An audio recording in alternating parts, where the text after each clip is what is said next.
Selamat pagi anak-anak. Pagi, Pak.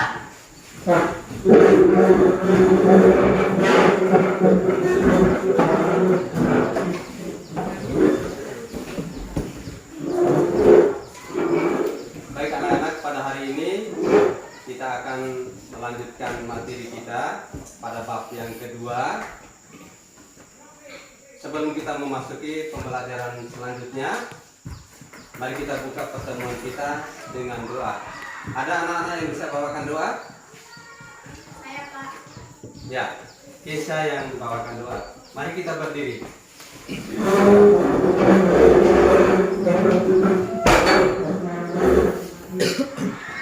Marilah kita berdoa. Allah Bapa yang Maha Kasih, kami bersyukur kepadamu karena melalui Yesus Kristus Putramu telah menghimpun kami dalam persekutuan yang disebut gereja. Bantulah kami untuk menyadari tugas dan tanggung jawab kami sebagai anggota gereja, sehingga kami dapat terlibat secara aktif dalam karya pelayanan gereja. Demi keluhuran namamu, kini dan sepanjang masa. Amin. Dalam Bapa dan Putra dan Roh Kudus. Amin.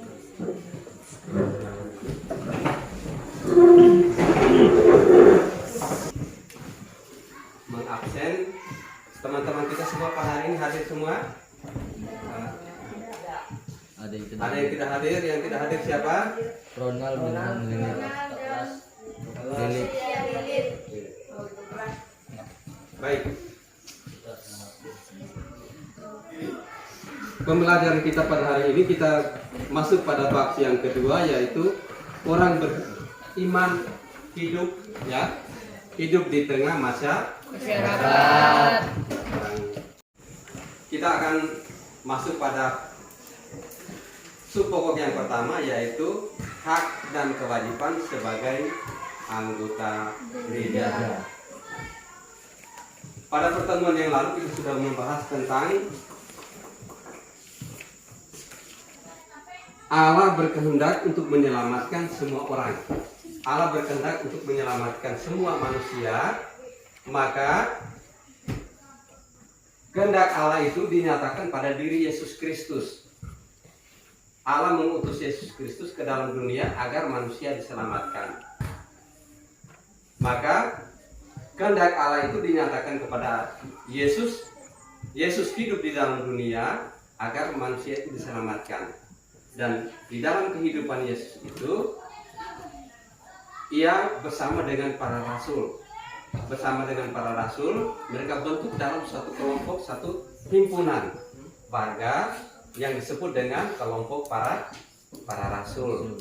Nah, dari kelompok para rasul itu, maka dibentuklah suatu organisasi yang disebut dengan organisasi murid-murid Yesus.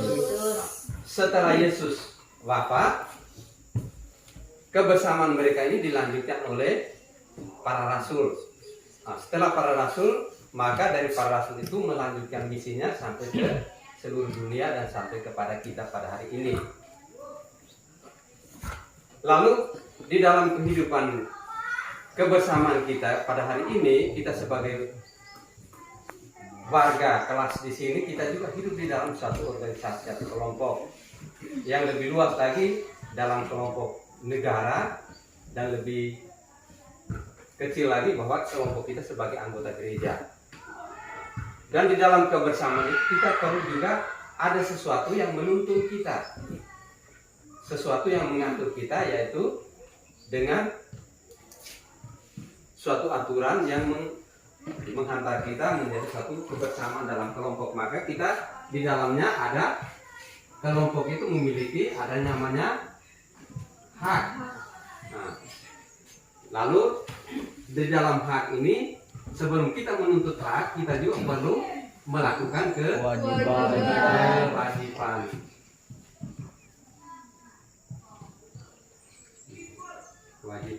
Nah, maka anak-anak, pada pertemuan kita pada hari ini, kita akan membahas tentang hak dan kewajiban kita sebagai anggota gereja. Ya. Jadi hak dan kewajiban sebagai anggota gereja. Pada hari ini kita akan memperdalam hak dan kewajiban kita sebagai anggota gereja, dan ada indikator-indikator untuk mencapai hak dan kewajiban. Nah, kita lihat yang pertama,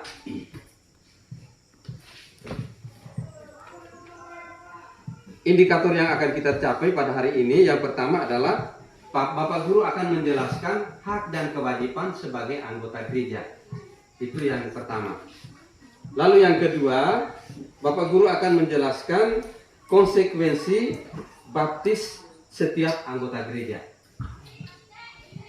Yang ketiga, yaitu Bapak Guru akan menjelaskan hak sebagai anggota gereja menurut hukum gereja. Dan yang keempat, kita akan mendiskusikan tentang sikap terhadap hak dalam gereja berdasarkan Injil Markus bab 10 ayat 35 sampai 40.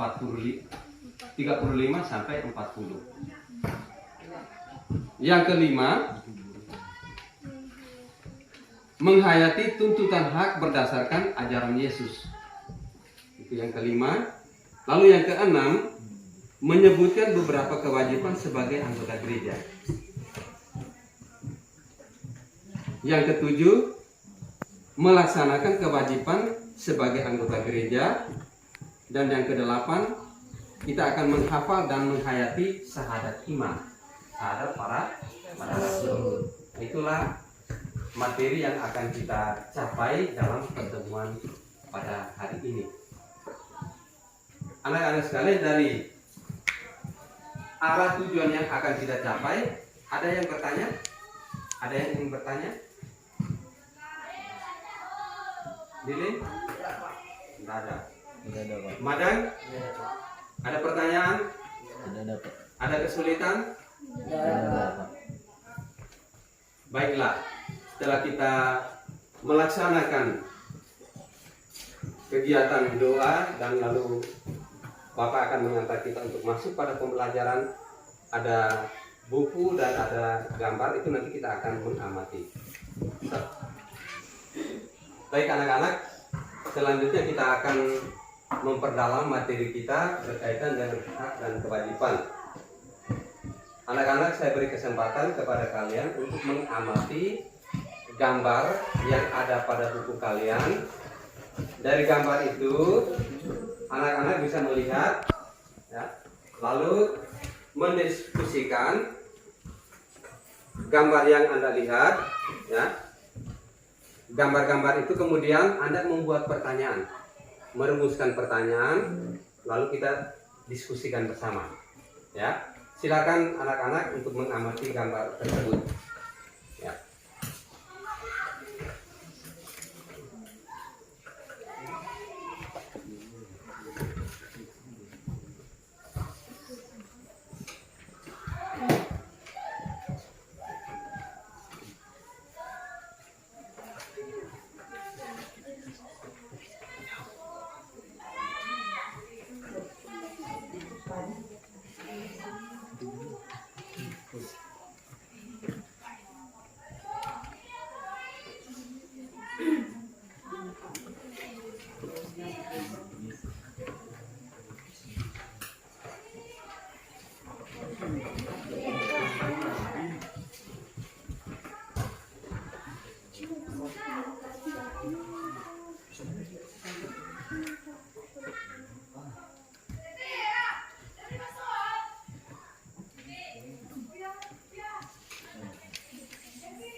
Nanti pada gambar pertama itu tentang apa?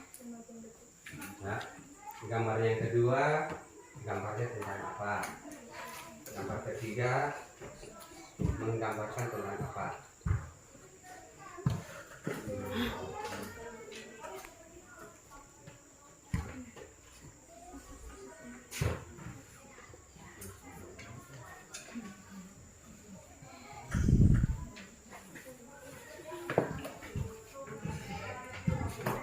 Sudah anak-anak? Ya, sudah lihat gambarnya semua? Nah, kemudian sekarang dari gambar itu anak-anak sekalian coba merumuskan pertanyaannya.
Nanti di dalam kelompok, ya, setiap kelompok melihat gambar yang ada, berikan pertanyaan, lalu apa pesan dari gambar tersebut? Ya, gambar tersebut menceritakan dan berpesan tentang apa?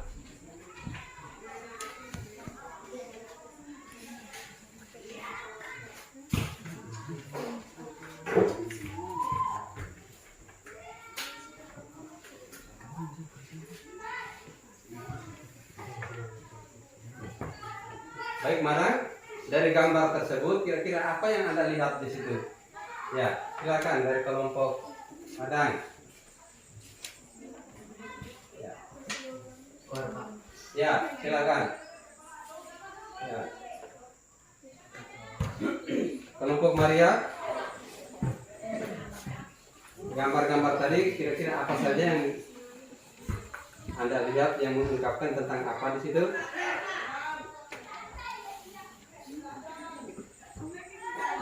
Igo, ya, kelompoknya Igo, ya.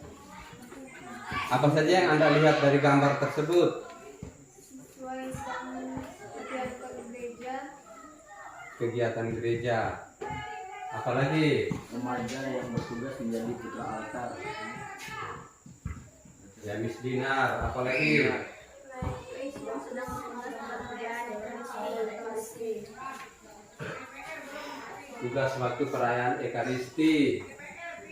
Apalagi? Ya, kelompoknya Liling. Ya.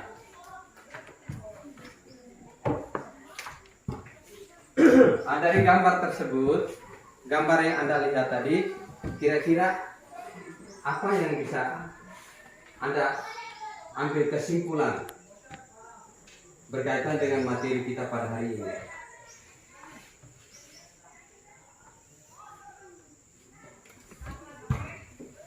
Dari gambar itu Anda melihat bahwa dari sini masuk pada bagian mana?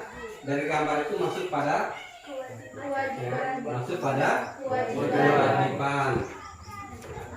Adakah yang di situ berkaitan dengan hak? Tidak. Tidak ada. Tidak. Baik, ya.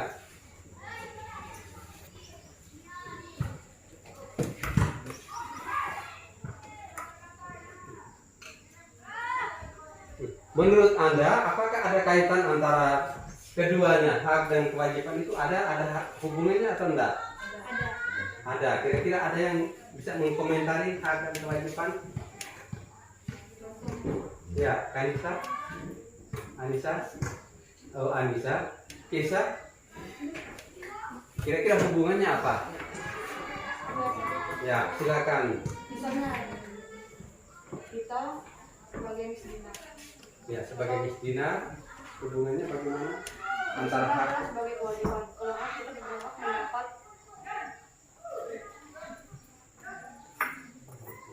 mendapat bimbingan dari pembina. Ya. Jadi itu kalau dari bimbingan itu berarti kita mendapat hak. Nah, kalau pembimbing yang memberikan itu berarti anak-anak mendapat hak bimbingan. Sedangkan ya yang Anda lakukan itu adalah kewajiban. Baik anak-anak sekalian. Nah, dari gambaran yang anak-anak lihat tadi itu mengungkapkan tentang kewajiban Anda sebagai orang beriman, ya. Di dalam ajaran Yesus mengatakan bahwa hendaklah kita melakukan kewajiban lebih dahulu baru kita menuntut hak, ya. Maka Yesus mau mengajarkan kepada kita supaya kita melakukan kewajiban lebih banyak baru kita mendapat amal baktinya, ya, mendapat rahmat dan berkat dari Tuhan. Maka hak itu kita peroleh kalau kita sudah melaksanakan kewajiban. Nah, itu akan termuat di dalam bacaan yang akan kita dengarkan pada hari ini di dalam Injil Markus, ya, dalam Injil Markus bab 10 ayat 35 sampai 40.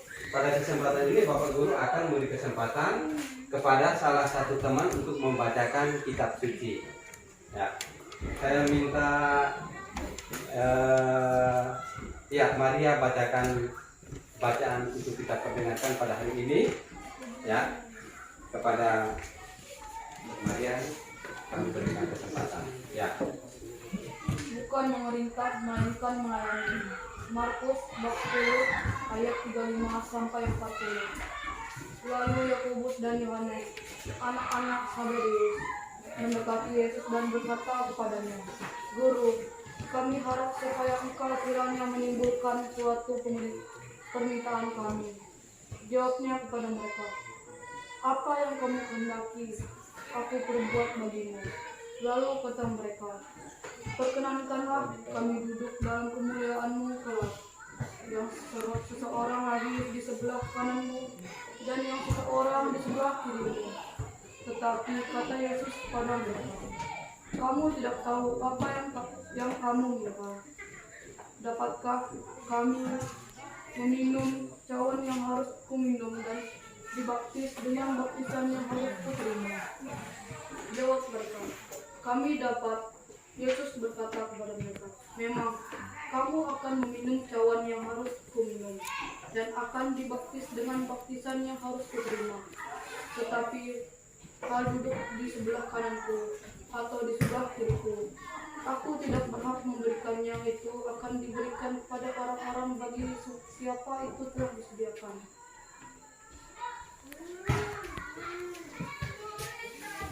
Baik. Jadi setelah kita baca, ya, setelah teman kita membacakan tadi, teman-teman semua ada kitab suci masing-masing ada? Ada yang bawa kitab suci? Ada. Nah, sekarang coba anak-anak sekalian melihat di dalam bacaan tadi mana yang masuk di dalam, ya, konteks kalimatnya di dalam yang berkaitan dengan hak, mana yang termasuk di dalam kewajiban. Nah, coba anak-anak bisa melihat lagi di dalam kitab sucinya yang berkaitan dengan hak dan kewajiban.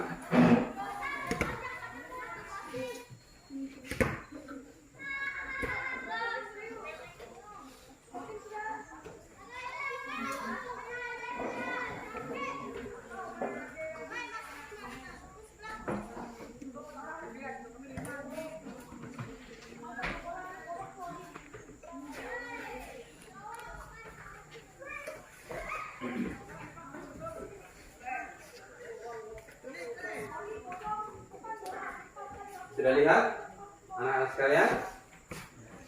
Ya, mana ayat-ayat yang menunjukkan hak?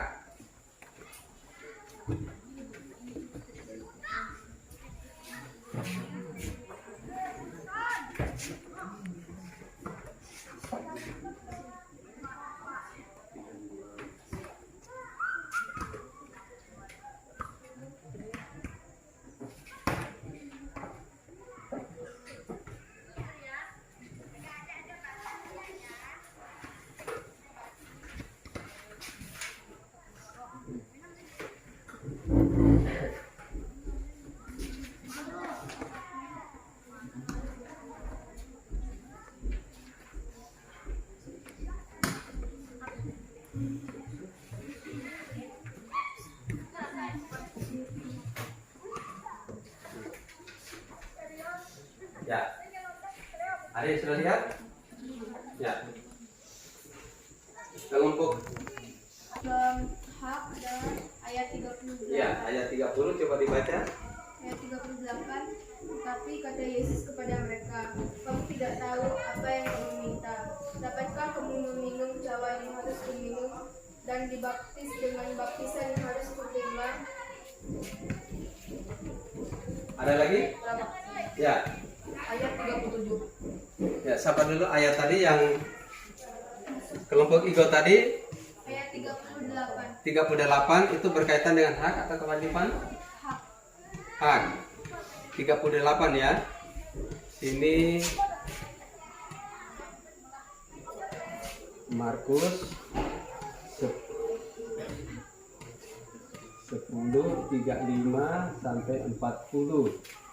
Nah, ayat keberapa tadi? 38. 38. Ya. Ada lagi? Ya, silakan Maria. Ayat ke-37. Ayat 37 yang berkaitan dengan hak atau kewajiban? Hak. 37. Ya, coba dibaca. Lalu kata mereka, perkenankanlah kami duduk dalam kemuliaan-Mu kelak, yang seseorang lagi di sebelah kananmu dan seseorang yang di sebelah kirimu.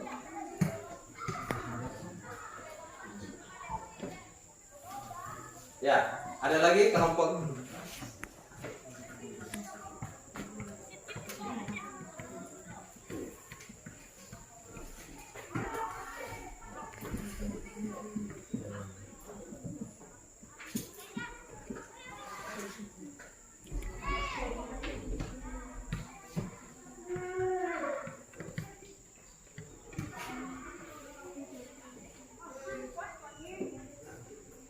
baik. Setelah kita memperoleh ya, kita memperoleh hak dan kewajiban. Tadi Anda sudah mengutarakan bahwa di situ ternyata lebih banyak yang kalian sebutkan adalah hak. Nah, tadi hak itu apa? Hak adalah sesuatu yang kita harapkan, kita tuntut. Nah, sedangkan di situ yang tadi kalian katakan bahwa hak itu kita dapat kalau kita melakukan kewajiban. Nah, maka kira-kira dari konteks ayat-ayat yang kita bacakan tadi, kira-kira apa yang mau dia pesankan untuk kita? Nah, apa yang mau dia pesankan untuk kita sebagai pengikut Yesus?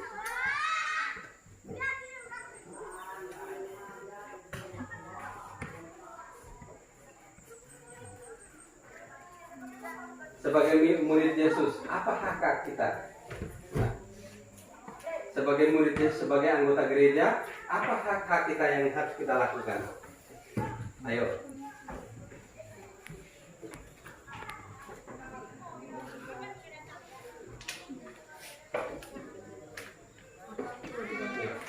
Sebagai murid Yesus, apa kewajiban kita sebagai anggota gereja? Ya. Sebagai anggota gereja, apa saja yang menjadi kewajiban kita? Berkaitan dengan gambar yang Anda lakukan, ya, Anda lihat tadi, adakah kewajiban-kewajiban lain yang harus kita lakukan dalam kebersamaan kita sebagai murid-murid Yesus? Ya? Mengaku dosa. Ya, bisa. Mengaku dosa itu masuk pada kewajiban, mengaku dosa.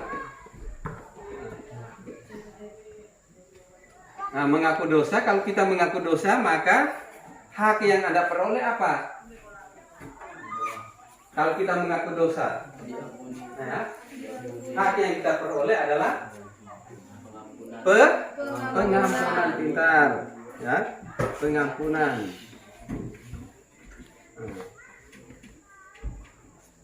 Apalagi? Ya, Maria. Mengikuti perayaan Ekaristi. Mengikuti perayaan Ekaristi itu termasuk hak atau kewajiban? Ya.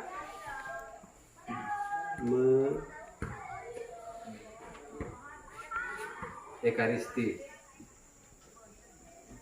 Ada lagi? Menyambut tubuh Tuhan. Menyambut kebutuhan itu termasuk kewajiban atau hak? Kewajiban. Ya, menyambut kebutuhan itu masuk pada kewajiban atau hak? Kewajiban. Ya, kalau hak kewajiban, ya bisa juga, ya masuk juga dalam kewajiban karena itu nanti kita lihat ada di dalam 5 perintah gereja. Ya. Oke. Ada lagi yang berkaitan dengan hak. Nah, maka di dalam kitab suci tadi anak-anak sekalian, ya, dalam kitab suci tadi mau menggambarkan kepada kita bahwa Yesus mengajarkan kita melakukan kewajiban kita, baru kita menuntut hak. Ya. Jadi ajaran Yesus mau mengatakan kepada kita bahwa, ya, kita melakukan kewajiban lebih dahulu, baru kita menuntut hak. Ya, kalau kita bekerja dulu, ya, tidak mungkin kita mendapat upah dulu, baru kita bekerja. Ya, tetapi kita bekerja dulu, baru kita mendapat upah. Itulah yang mau diajarkan oleh Yesus. Nah, ajaran Yesus ini juga terkait dengan hukum di dalam gereja. Maka di situ kita akan membahas tentang hak dan kewajiban kita sebagai anggota gereja. Sebagai anggota gereja, ketika kita dibaptis, kita sudah masuk menjadi pengikut Yesus. Kita masuk menjadi anak-anak Allah. Kita masuk menjadi anggota gereja. Nah, menjadi anggota gereja, kita juga mempunyai hak dan kewajiban.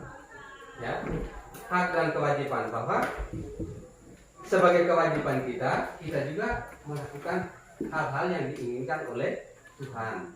Maka di dalam gereja kita lihat bahwa sebagai prasyarat menjadi seorang pengikut Kristus atau menjadi anggota gereja, kita lihat di dalam 5 perintah gereja. Ada yang tahu 5 perintah gereja? Yuk. Ya, nomor 1. Siapa yang masih hafal? Siapa yang masih ingat? 5 perintah gereja. Yuk. Ya. Ya, yang satu-satu. Ya, Kesa. 1, Pak. Ya. Ikutlah perayaan Ekaristi pada hari Minggu dan hari raya yang diwajibkan, dan janganlah melakukan pekerjaan yang dilarang pada hari itu. Bagus. Yang kedua. Ya. Mengaku dosa sekurang-kurangnya sekali dalam setahun. Mengaku dosa sekurang-kurangnya sekali setahun. Tias. Yes, Pak. Sambutlah kebutuhan pada masa Paskah. Sambutlah kebutuhan pada waktu Paskah. Ya, Maria. Berpuasalah dan berpantanglah pada hari yang ditentukan. Berpuasalah dan berpantanglah pada hari yang ditentukan. Ya. Terakhir. Yuk. Di sana terus. Yuk. Bantulah. Sambutlah kebutuhan pada masa Paskah. Sudah. Bantulah kebutuhan material gereja masing-masing menurut kemampuannya. Bantulah kebutuhan material gereja berdasarkan kemampuan. Itu termasuk dalam 5 perintah gereja.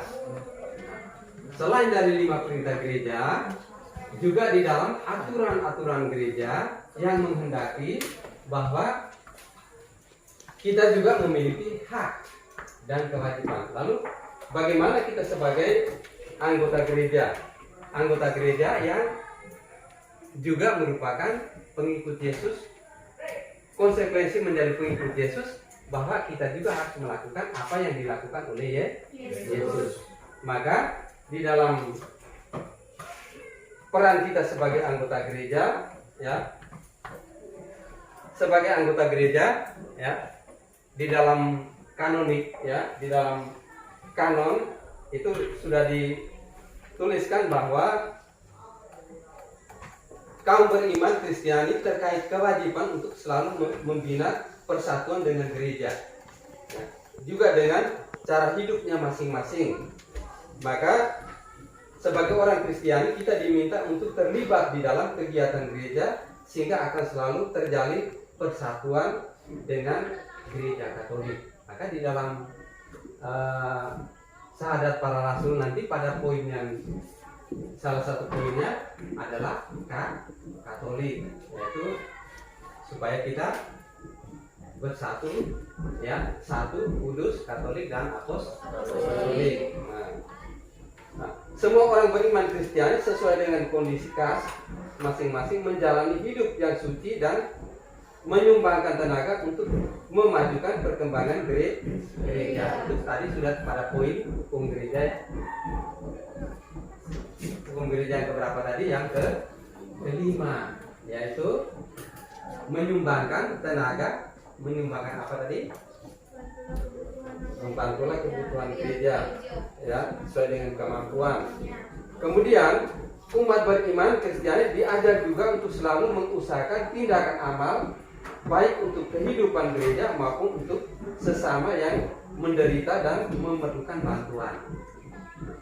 Itu adalah tugas kewajiban kita sebagai umat beriman. Kita juga punya kewajiban untuk membantu orang yang lemah, orang yang berkekurangan, orang yang miskin dan papar. Mereka tidak berdaya apa-apa, dan diharapkan kita sebagai pengikut Yesus, sebagai anggota gereja, mempunyai kesadaran iman untuk membantu orang-orang yang susah atau berkesulitan. Lalu yang berikut bahwa kaum awam kita sebagai kaum awam juga berdasarkan permandian dan penguatan terikat akan kewajiban umum dan mempunyai hak baik sendiri-sendiri maupun bergabung dalam perserikatan agar warta ilahi keselamatan dikenal dan diterima oleh semua orang di seluruh dunia. Nah, jadi baik kita secara sendiri-sendiri maupun dalam kelompok, kita juga menyebarkan kabar sukacita Injil kepada seluruh bangsa, semua orang, agar mereka dapat ya memperoleh keselamatan, ya. Dan juga peran kita adalah menjadi saksi Kristus. Nah, itu adalah termasuk pada kewajiban kita sebagai orang beriman. Ya. Lalu sebagai orang beriman, ya, tugas dan peran kita di gereja, ya, dalam kaitan dengan pewartaan, apa saja yang kita lakukan? Berkaitan dengan pewartaan yang kita lakukan di gereja apa saja? Ya, membaca kitab suci, itu juga kita sudah melakukan pewartaan. Nah, pada hari ini kita membaca kitab suci juga kita sudah melakukan pewartaan. Itu tugas kita. Ya. Lalu dalam kaitan dengan liturgi, peran kita yaitu sebagai anggota gereja, tugas kita yaitu bisa memimpin doa pada waktu pembelajaran awal tadi, dan juga pada akhirnya nanti itu juga peran kita sebagai pengikut Yesus dalam peran liturgi. Ya, jadi dengan adanya permandian kita sudah menerima 3 tugas Yesus. 3 tugas Yesus tadi apa saja? Imam, Nabi, dan maka melalui permandian itu kita telah dimeteraikan tugas umum yaitu imam, nabi, dan raja. Nah, tugas itu kita laksanakan sebagai kewajiban kita sebagai umat beriman. Ya. Jadi itu kewajiban kita selaku orang beriman, dan ketika kita lakukan itu maka hak kita, ya, hak yang kita peroleh itu adalah mendapat berkat dan mendapat keselamatan kalau ketika kita sudah dipanggil Tuhan. Itulah yang titik akhir yang kita lakukan, bahwa pelayanan yang kita lakukan itulah adalah tuntutan dan harapan kita adalah keselamatan. Maka Yesus mengatakan bahwa akulah jalan yang hidup. Ya, tidak ada orang yang masuk ke dalam rumah Bapa kalau tidak melalui aku. Yesus adalah jalan, kebenaran, dan hidup. Semuanya itu sudah diajarkan oleh Yesus agar pada akhirnya tuntutan hak kita untuk mencapai keselamatan dapat terlaksana. Ya, karena kita sudah melakukan kewajiban sebagai orang Kristiani. Baiklah anak-anak sekalian, setelah kita mendalami tentang hak dan kewajiban kita sebagai anggota gereja, maka kita coba untuk melihat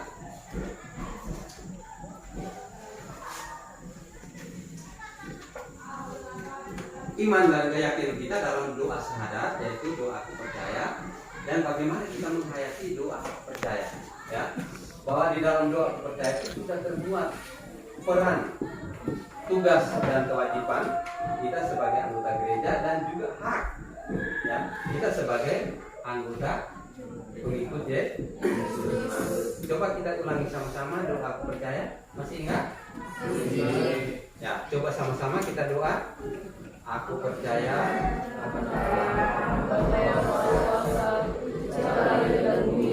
dan akan Yesus Kristus, Putra yang Tuhan kita, yang dikandung oleh Roh Kudus dari Bapa Maria, yang berjalan secara dalam berjalan Yesus Kristus, sesuai Bapa dan dimaafkan, yang berumur dari tiga bangkit dari orang mati, yang naik surga, bersama Bapa yang kuasa, dan segera datang mengambil aku percaya Roh Kudus, gereja Katolik kudus, persekutuan Roh Kudus, pengampunan dosa, kemudian badan kehidupan kekal. Amin. Itulah doa iman kita orang Katolik. Dan sebagai orang Katolik, maka kita perlu mengamalkan doa yang menjadi dasar iman kita sebagai orang Katolik, ya. Ya.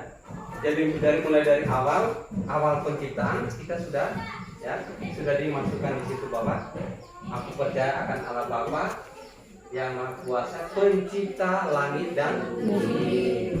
Allah telah menciptakan.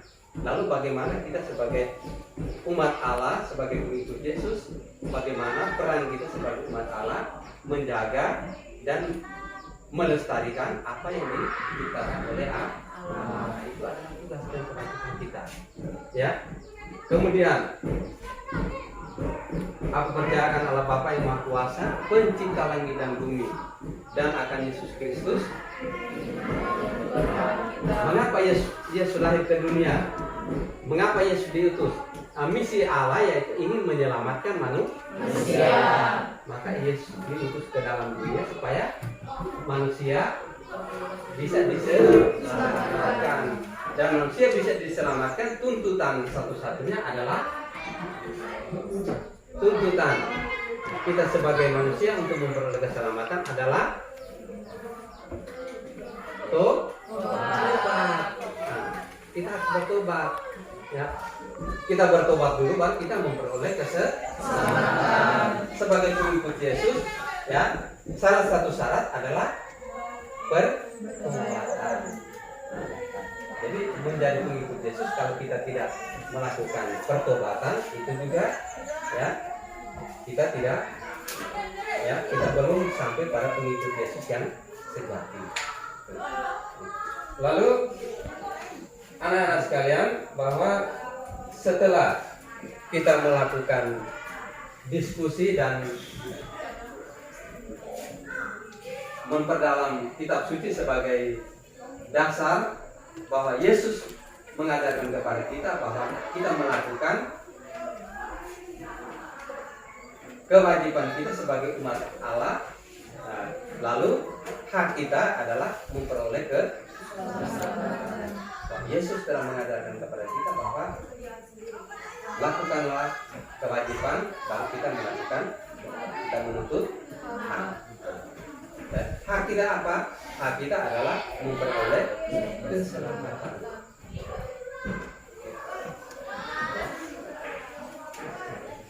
Coba. Ya.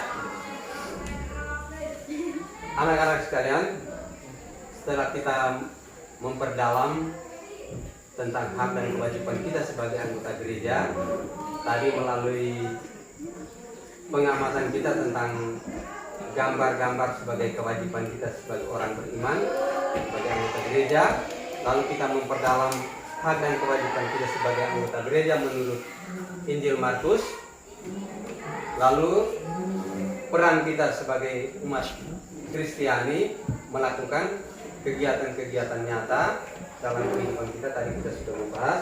Maka dari semuanya ini kita akan melihat bahwa sebagai murid Yesus melalui permandian kita sudah menerima tugas Yesus sebagai imam, nabi, dan raja. Nah, tugas ini kita terima melalui permandian, dan ketika kita menjadi pengikut Yesus, tugas kita itu membanggakan sabda Allah. Nah, di dalam kebersamaan kita sebagai anggota gereja, kita hidup di dalam suatu komunitas, dan di dalam komunitas kita sebagai murid-murid Yesus, kita juga memiliki hak dan kewajiban sebagai pengikut Yesus. Di dalam pembahasan kita mengenai hak dan kewajiban, Yesus mengajarkan kepada kita supaya kita melakukan kewajiban lebih dahulu sebelum kita menuntut hak. Oleh karena itu, sebagai murid-murid Yesus, kita hendaknya melakukan kewajiban kita sebagai pengikut Yesus agar kita dapat beroleh rahmat dan berkat dari Tuhan. Sebagai murid, sebagai kita anak-anak sekolah, hendaknya juga kita melakukan hak dan kewajiban kita sebagai siswa di sekolah. Maka kita juga perlu belajar dengan rajin sehingga kita dapat menuntut hak, nilai kita menjadi nilai yang terbaik. Nah, itulah harapan kita. Oleh karena itu, sebelum kita mengakhiri pembelajaran kita, anak-anak sekalian, saya minta kita duduk dengan tenang, ya. Kita mencoba memperdalam lagi materi yang kita laksanakan tadi. Apakah kita sebagai murid Yesus sudah kita laksanakan?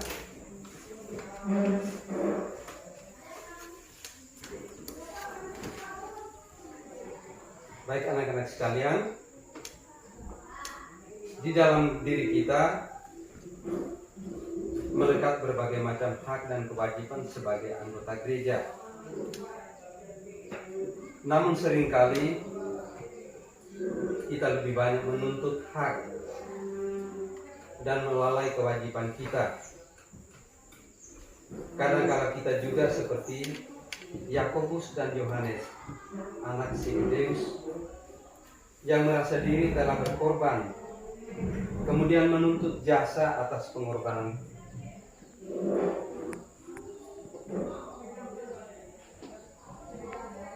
Kita menghendaki diberi pelayanan yang lebih dibandingkan untuk melayani. Maka perlu kita bertanya dalam diri kita masing-masing, sungguhkah kita peduli dan mau terlibat aktif di dalam karya pelayanan gereja?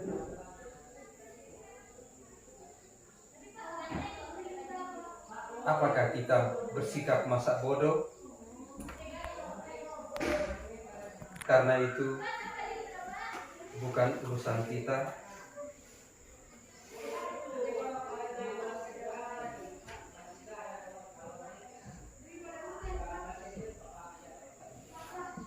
Marilah kita mengakhiri pertemuan kita. Kita mohon pertolongan dari Tuhan agar apa yang kita pelajari pada hari ini meresap di dalam hati kita dan menjadi bekal bagi kita sebagai anggota gereja. Mari kita berdoa. Mari kita berdoa untuk mengakhiri pertemuan kita pada hari ini. Terima kasih ya Tuhan, Engkau telah hadir dalam pembelajaran kami pada hari ini. Semoga ajaran hari ini menjadi dasar membangun semangat kami sebagai murid Yesus dalam menjalankan hak dan kewajiban di tengah kebersamaan kami, baik di sekolah maupun di masyarakat. Semua harapan ini kami naikkan kepadamu lewat Yesus Kristus Tuhan dan Sementara kami. Amin. Dan putra. Oke, selamat pagi. Pagi, Pak. Terima kasih semuanya. Sama.